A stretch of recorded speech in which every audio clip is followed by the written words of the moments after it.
Hi everybody, my name is Vanessa and I'm the creator of With Love Jewelry. I had been working for like a week on a project that I was supposed to upload as my YouTube video. It was supposed to be a filigree ring with a setting on top of it and a smoky quartz set inside of it. And I looked at this project, I've been working on it for like a week, and I'm like, I don't like it. So I'm starting from scratch on a new project. My thought is some opals. So I have these,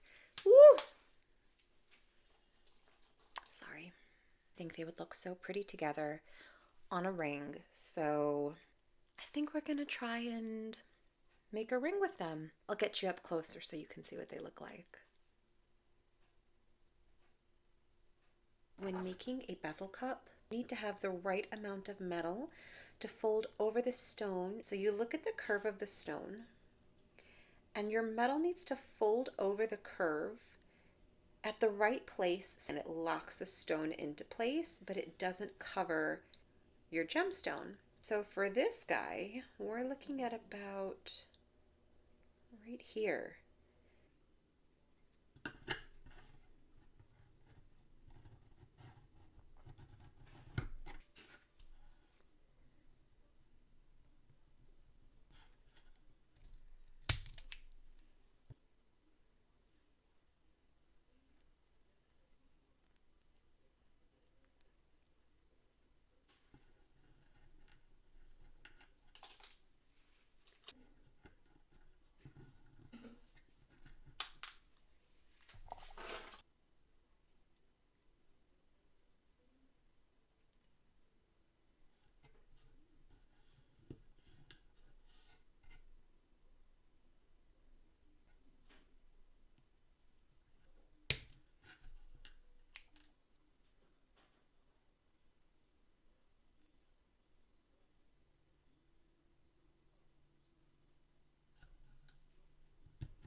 Whenever you're making a, for example, like a pear-shaped bezel, it's very important to try and avoid having your solder seam right at that top tip, because for the cabochon, that is the weakest point of the gemstone. The solder seam being at that point will make that the strongest part of your bezel wall. So try and avoid doing that. It'll just make your life easier when you're going to set your stone. I'm gonna go ahead and solder this closed. And if it's too small, I have a pear-shaped mandrel that I can open it up just ever so slightly with, and hopefully it'll be a perfect fit. If not, I will remake the bezel.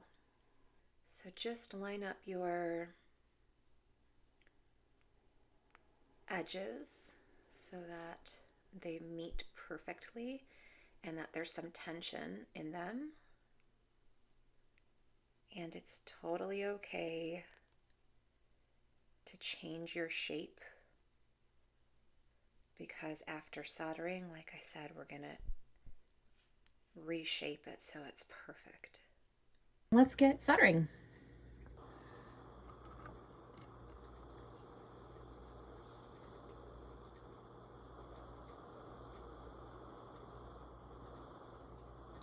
You see how instantly it goes red? Be careful.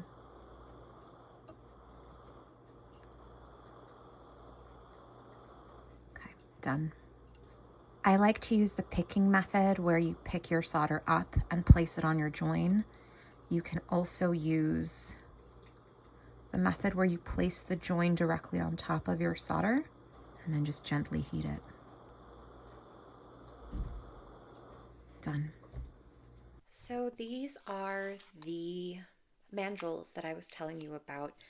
I don't remember the name of the person that I purchased them for. If I can still find like his website. I'll link it so that you can purchase them. Okay. This is a rectangular mandrel. It's the mini mandrel set. I have the small rectangle and then I have the larger one. You could see it's significantly bigger. It's not necessarily very different in height, but the taper on them is drastically different, and then obviously your end size and start size is drastically different. Like I have heart, I have trillion, I have the rectangle like I showed you. Here's one of the pairs. Here's the larger one. 1, 2, 3, 4, 5, 6 hexagon, cushion cut, emerald, star, which is fun, marquee.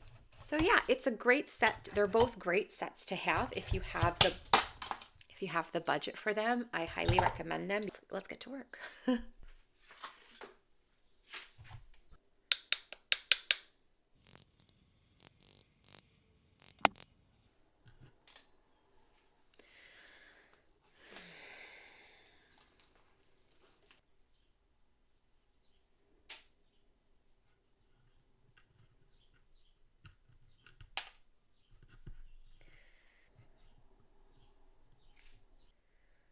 So you can see the fit is super snug. And while I love a super snug fit, I'm gonna hammer this ever so slightly because I don't want to have to force the emerald in that tightly once I have my back plate on, so I don't break it. This is my oval. I have a feeling it's going to be big.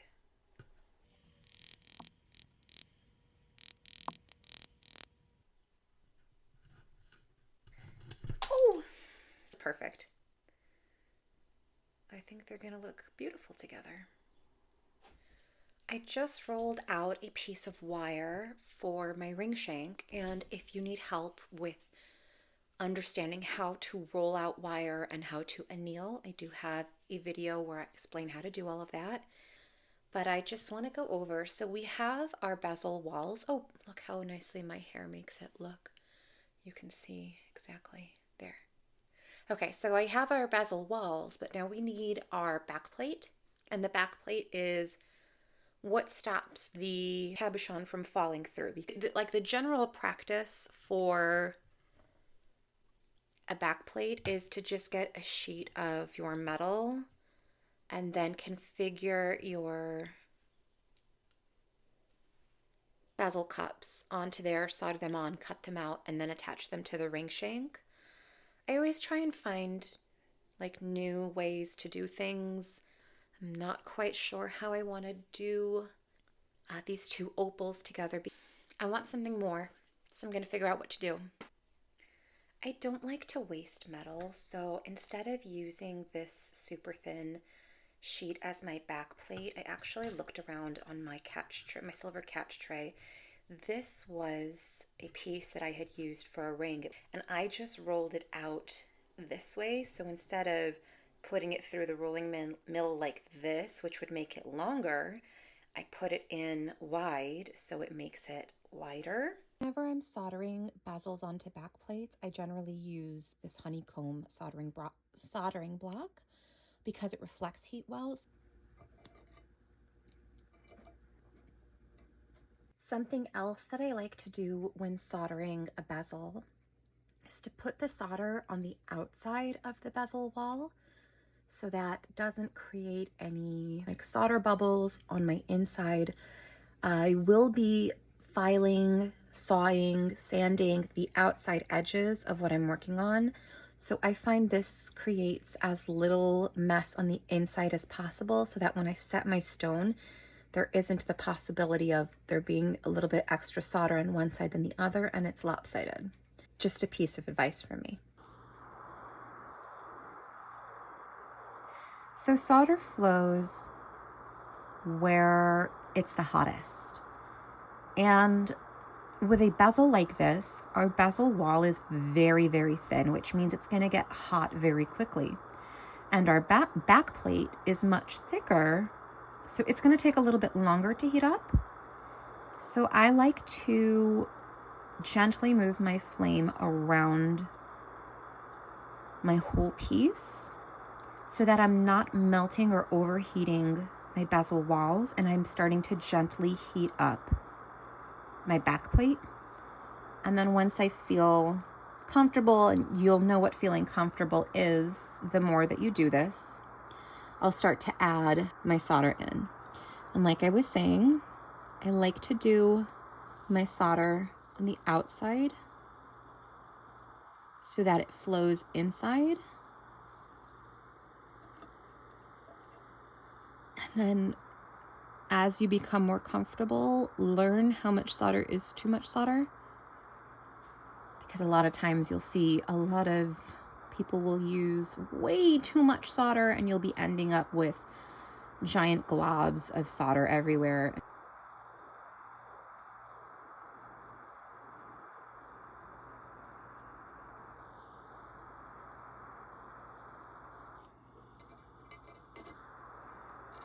So I'm just going to make sure that my solder has flown on every angle.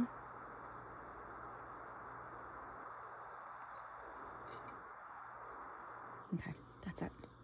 While my bezels are in the pickle pot cleaning up, let's make a ring out of this. Just file that edge a little bit. And I like to use half round pliers for this. So it doesn't have to be perfect now. We're just gonna get our join to meet, and we're gonna make it nice and flush, and then we'll hammer it out on our mandrel once it's soldered.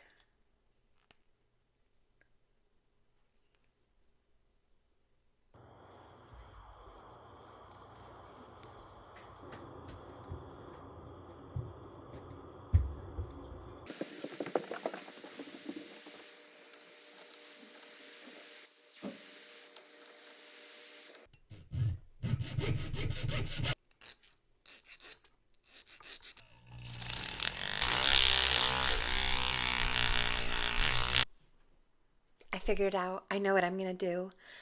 I wasn't sure how I was going to put these bezel cups on my ring shank, because I didn't just want to put like 2 bezel cups on a ring shank. That's boring. I like to do something a little bit more.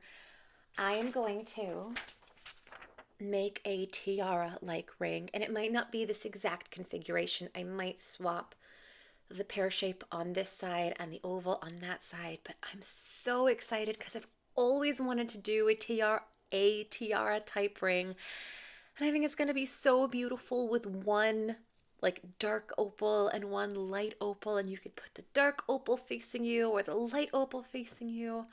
I'm so excited. I completely forgot that I made a round ring shank. So we're going to cut this open, and I'm going to form it the way that I want my new ring shank shape to be. So if you do something, it's not permanent. Just, you know, get your saw, get your files, fix it, make it the way you want it.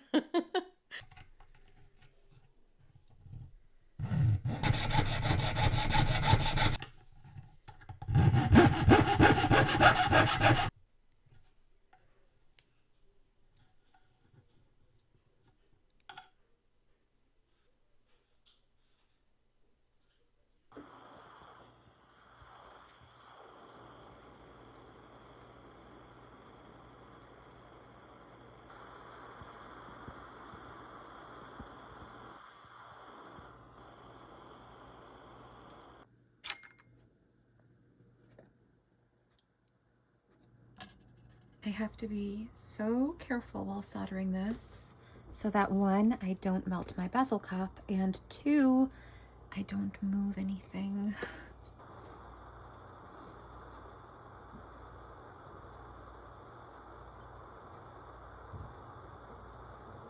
Okay, we're gonna do this. We're gonna place our solder here so it sticks. Okay.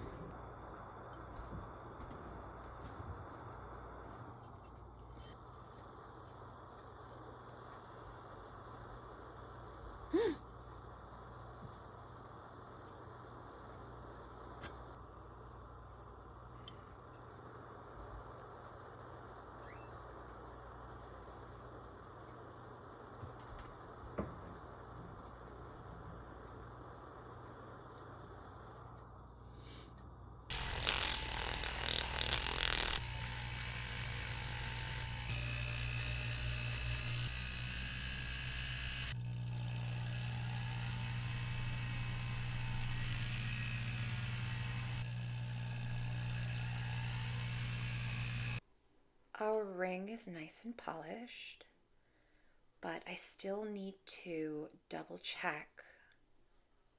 You know what, I'm going to clean that up in there. I need to double check my bezel wall height on both stones. So let's carefully do that without breaking anything. And then once we have the height where we need it, let's set the stones. Oh, I gotta put this away. Oh, here we go.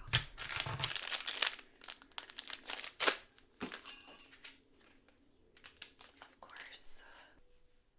Dental floss. It can be tricky, especially if you're working with smaller cabochons. You know what? I'm gonna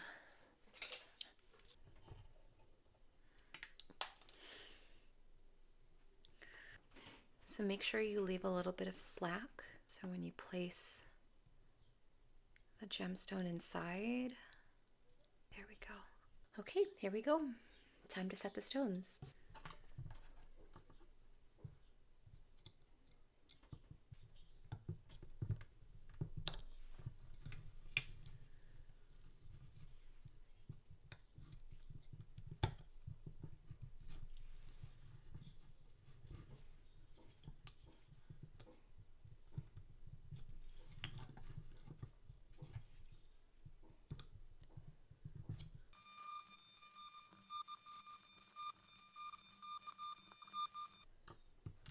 Oh.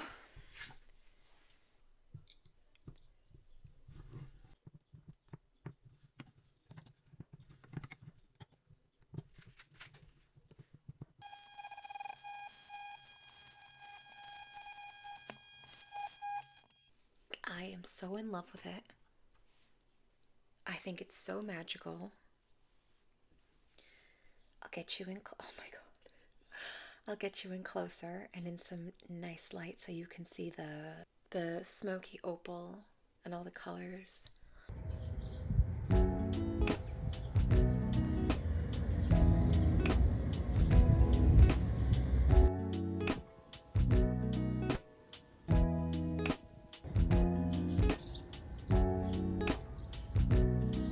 Thank you so much for watching with me, and I hope you had fun. See you next time.